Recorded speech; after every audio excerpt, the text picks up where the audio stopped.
Bismillahirrahmanirrahim.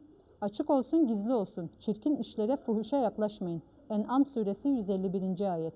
Müminler arasında ahlaksızlığın yaygınlaşmasını isteyenlere dünyada ve ahirette can yakıcı bir azap vardır.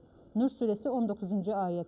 Yeryüzünde fitne ve fesadı yaygınlaştırmanın en bariz örneklerinden biri olan Jeffrey Epstein olayı yalnızca küresel bir suç vakası değil, Batı dünyasının bugün içine sürüklendiği ahlaki çöküşü ve vicdani yozlaştırmayı açıkça ortaya koyan ibretlik bir hadisedir.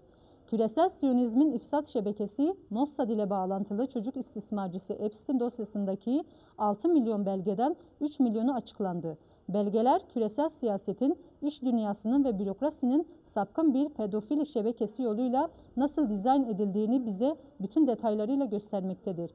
Bu vahşet özellikle Amerika merkezli vahşi kapitalist sistemin ve onunla bağlantılı güç odaklarının para ve nüfuz uğruna kadınları ve çocukları nasıl birer meta haline getirdiğini net biçimde göstermektedir.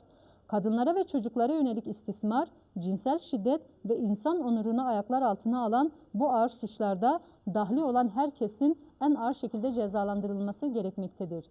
Ayrıca bu olay yalnızca küresel seçkinlerin dahil olduğu bir suç ağı değil, aynı zamanda modern dünyada hak savunuculuğu iddiasında bulunan yapıların samimiyet sınavıdır. Bugün burada sadece bir suç ağını değil, bu ağın etrafında örülen utanç verici sessizliği de ifşa etmek istiyoruz. Her fırsatta ahlak, adalet ve hak savunuculuğu dersi veren yapıların bu süreçteki sağır edici sessizliği kabul edilemez bir noktaya ulaşmıştır. Hak savunuculuğu güce göre mi değişiyor? Kadın haklarını dilinden düşürmeyen dernek temsilcileri, sistemli bir şekilde istismar edilen, köleleştirilen ve hayatları karartılan onlarca genç kadın söz konusuyken neden suskun? Kendi mahallelerindeki olaylarda en yüksek perdeden tepki veren kadın örgütleri, fail küresel bir elit olduğunda neden geri çekiliyor? Kadın hakları savunuculuğu, failin cüzdanına veya unvanına göre esneyecek bir kavram mıdır? İnsan hakları sadece siyasi bir malzeme mi?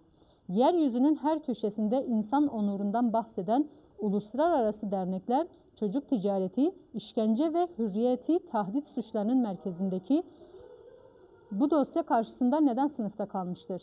İnsan hakları savunucuları, mağdurlar, kimsesiz ve failler dokunulmaz olduğunda mı ortadan kaybolmaktadır? Bu sessizlik mağdurun çığlığını değil, güçlünün fısıltısına kulak kabartmaktır. Duyarlılık sınırı nereden başlıyor?